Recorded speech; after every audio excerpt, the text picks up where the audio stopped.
Good afternoon. My name is Ken Leon-Guerrero with the Guam Citizens for Public Accountability. And I'm testifying against Bill 256. This bill reminds me in so many ways of everything that is bad that has recently happened to Guam taxpayers as a result of backroom deals that led to GRRP, Guam YTK, and the Lejeune tax credit lawsuits against the people of Guam.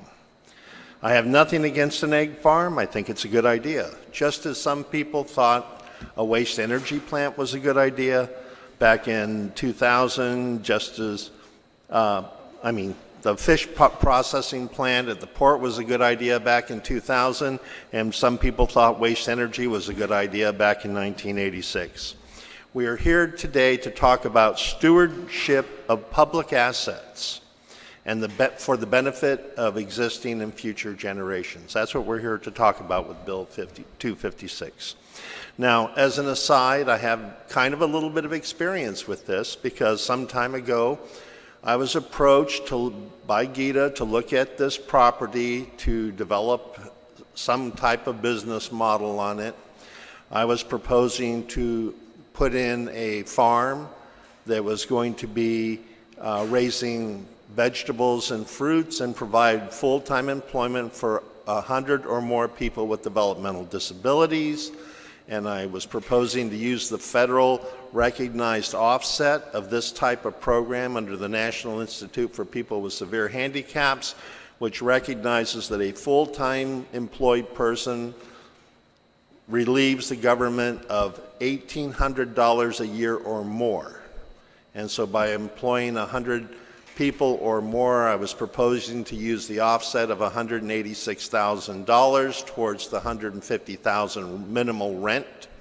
And I was denied because the reasoning was that this land is to generate revenue for Chamorro Land Trust to pay for infrastructure and surveying of other land trust properties, and using a offset wasn't going to generate any revenue for Chamorro Land Trust.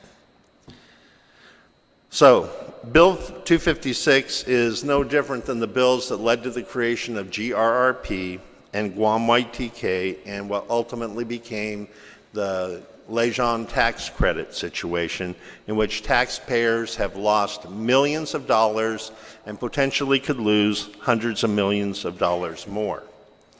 After reviewing the documents under the FOIA requests to both Gita and Department of Land Management, I've come to the conclusion that the original underlying lease was dead.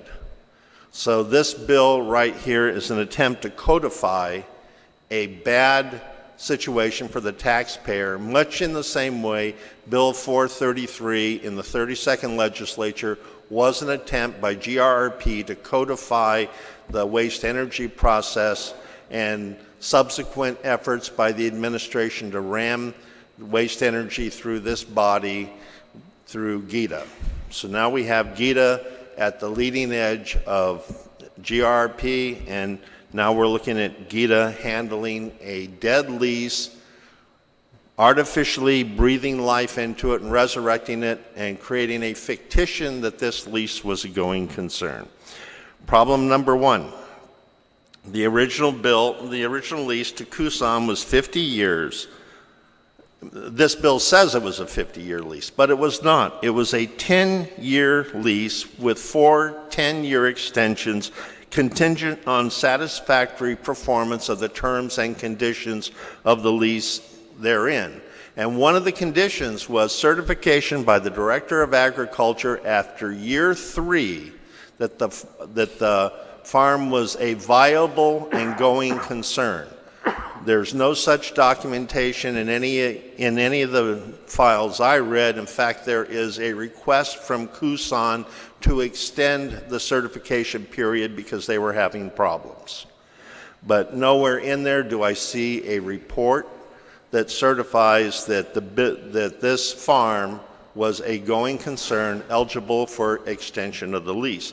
Much in the same way that the Guam YTK had a 5-year lease subject to approval by this body for 8 5-year extensions. That never happened, and now the taxpayers of Guam are sitting here in the Supreme Court waiting for the approval by the Supreme Court body on a $20 million payout to a group of investors on a piece of property owned by the taxpayers that was never paid for. A project was never completed. No taxes were collected, no investments were made, yet the taxpayers somehow are supposed to pay out $20 million. That's why stewardship of this process is very, very important, to make sure that all good intentions aside, and I was very impressed with Manhita's presentation, but the road to hell is paved with good intentions. We don't know what's going to come down the road. That's why when we go through this bill, go through the existing leases, we have to be concerned. Because here, problem number 2. The original lease died in 1995 for failure to make lease rent payments and failure to get the certification required and failure to make payments to GITA that would require a 10-year extension to be granted. So since that 10-year extension was never granted, there was a failure here among the administration, when I'm talking about the government administration, to execute their processes effectively. In other words, that land should have been returned to the inventory of CLTC at the time, and it wasn't. It was kept out of CLTC under the assumption that GITA had assumed the lease. But the Director of Department of Agriculture, he had the authority to allow assumption of the lease subject to the existing terms and conditions being completed. GITA never completed the terms and conditions of the lease. They never made any lease payments. And one of the terms and conditions is the land must be utilized. It cannot be allowed to go fallow. If it goes fallow, then the land reverts back to Department of Agriculture. GITA, by their own admission, let the land sit fallow for 20 years. They didn't make any payments. Now, the formula on the lease is minimum payment of 2,995 years per acre with a maximum $25,000 offset credit for improvements to the property. So there is still an amount of money that was to be paid to the Department of Agriculture, and since GITA did not make any payments, and in the documentation I received from GITA, they claim in their own documentation that they never made any payments to Department of Agriculture. So in order for a lease to be alive, the terms have to be met, the payments have to be made. And I know this from personal experience. We have a piece of property. The lessee defaulted on the lease. The bank took over the lease. The bank made the payments on the lease to keep the lease alive so they could sell the asset so that they could recover their investment with the prior lessee. GITA did none of those things. GITA made no payments. GITA did not honor or respect any of the terms. Department of Agriculture never extended the lease. So it was in effect a dead lease. Problem number 3.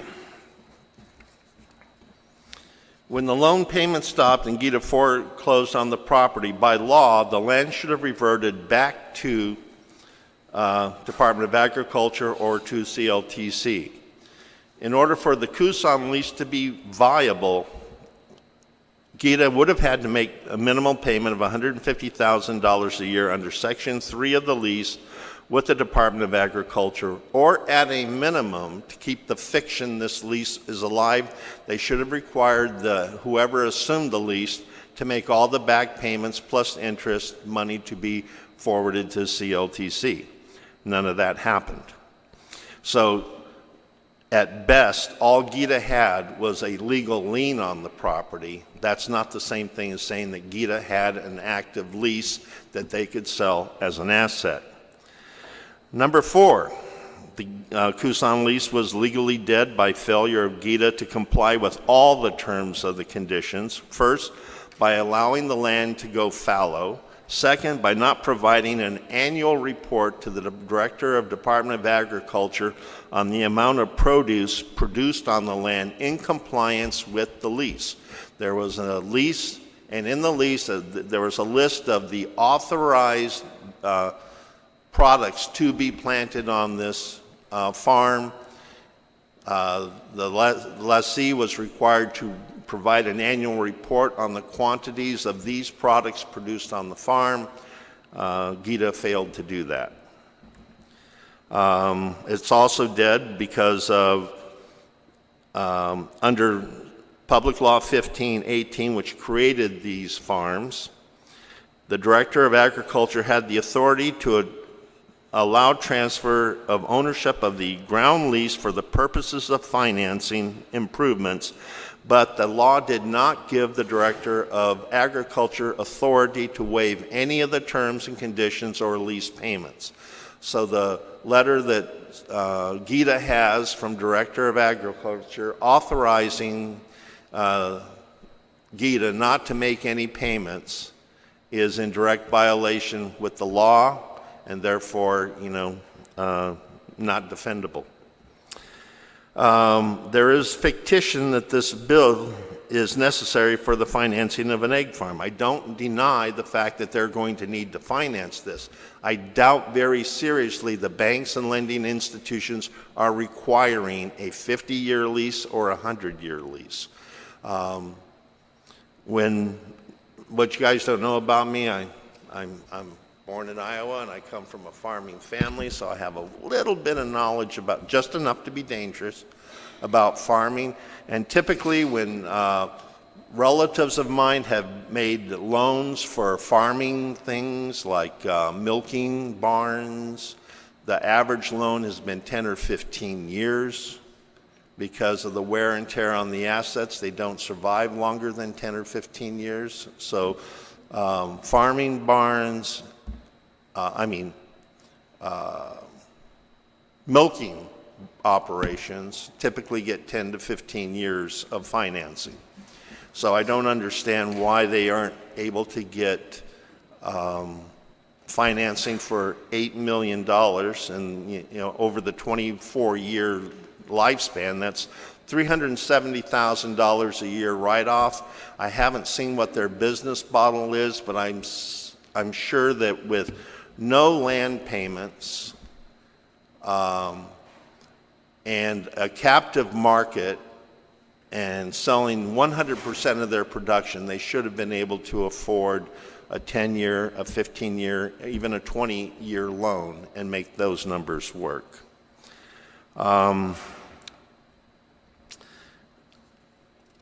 Now, the real bad problem with this bill is CLTC will not see 1 penny of income on this property for the next 100 years based on the amount that Manhita has paid so far, and according to the records GETA has for their past collection. And so continuing the extension of a public asset for 100 years with no rent collection will not do anything to further the development of infrastructure or surveying of the rest of the properties under CLTC. Now, the next problem is, unlike the original lease, this bill allows subdivision and rental of the property. And this was the biggest red flag for me, because here we have 50 acres of prime property less than a mile from Anderson Air Force Base front gate and less than a mile from Northwest Field front gate, which is going to be the site of the future Marine base. What possible things could I do with 50 acres of land in that area that would enhance my personal income, especially if I had a 100-year lease? Now, the problem with this is this prevents development of private property in the area for the same purposes, because how could I compete if I'm going to build a warehouse or an office building? How could I compete with a business that has no rent, no property taxes, and no corporate taxes for the next 25 years? How could I possibly build an office building or a warehouse that I could rent and make money competing against this type of an operation? So that's another big red flag, because the goal of GITA is to develop the economy. This lease and that clause specifically will inhibit development of properties anywhere in that area, because there's no way a private developer could compete against a similar project that would be built on that property. And with the authority to subdivide and sublease, that basically limits what can be done on anybody else's property. So this is a failure of processes, and something that this body should work hard at correcting, because here we have valuable public assets that are under the supervision of political appointees who, without public vision or public input, are able to transfer these assets around amongst each other for the benefit of well-connected political supporters. Offering 100 years of free land with no property taxes for 10 years, minimal corporate taxes for 25 years, without legislative oversight or public hearings, was definitely not in the best interest of the residents of Guam or the Chamorro Land Trust. The proposed I'm going to need you to wrap up shortly here. Okay, the proposed bill, as written, does nothing to improve the Chamorro Land Trust. It does everything to inhibit economic development in this area and property, and sets up the next Guam YTK. So just based on the amount of information that I learned in this hearing that was not given to me in my FOIA searches, raises more big red flags about how much more information is out there that we don't know about related to these transactions. And I think that this bill should be pulled, more research, because there's a lack of due diligence on the part of GITA. It's even worse than the lack of due diligence they did on GRRP. So I think we need to pull this bill off the table, do more research, or introduce a new lease that takes into current market conditions and current market prices, because valuing this piece of property, 50 acres at $1 million, is a disservice, because there's a piece of property 2 miles from Naval Station that was valued at $8.5 million. All right, thank you. Please submit your written testimony to the staff. Okay. Okay. Am I permitted to read Darrell's testimony? No, you can submit a written copy of it, and the panel can read it themselves. Now, we've been listening for over 2 hours to people supporting this. Okay, I'll give you 5 minutes then to read what Mr. Taggarty. Okay. Let me pull it up here.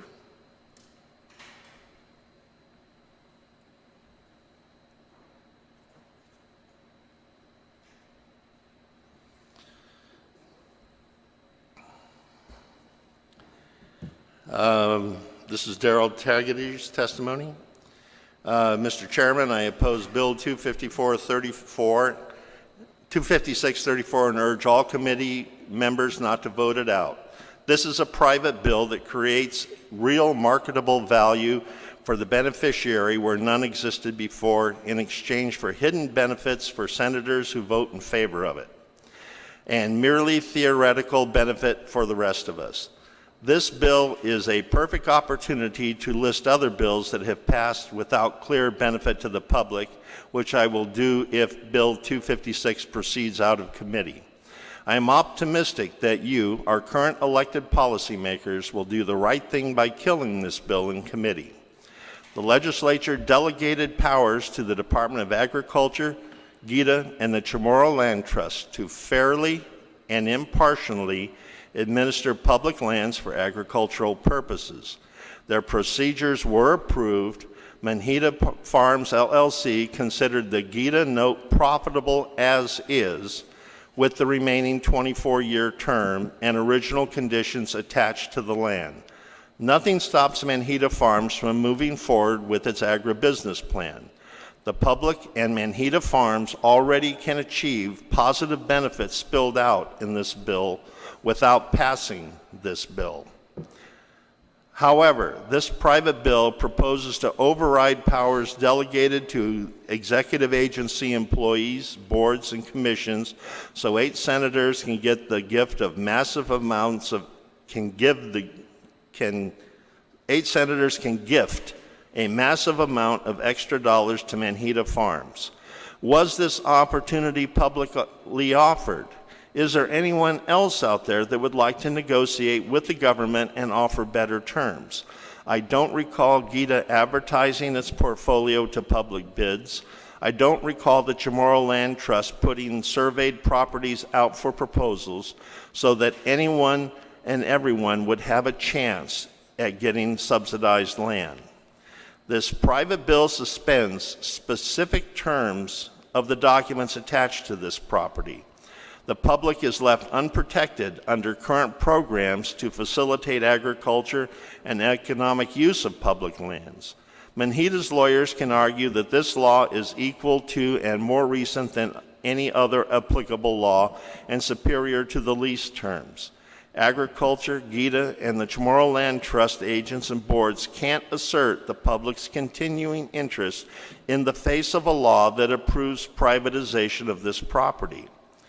This private bill is just like the legislative spot rezoning of village land and permanent giveaways of public properties formerly used as public right-of-ways without considering their future value as off-road strand parks for public enjoyment. Let's look further into the highest and best use of this land, a standard which can be applied during government consideration of rezoning, subsidized infrastructure of government funding.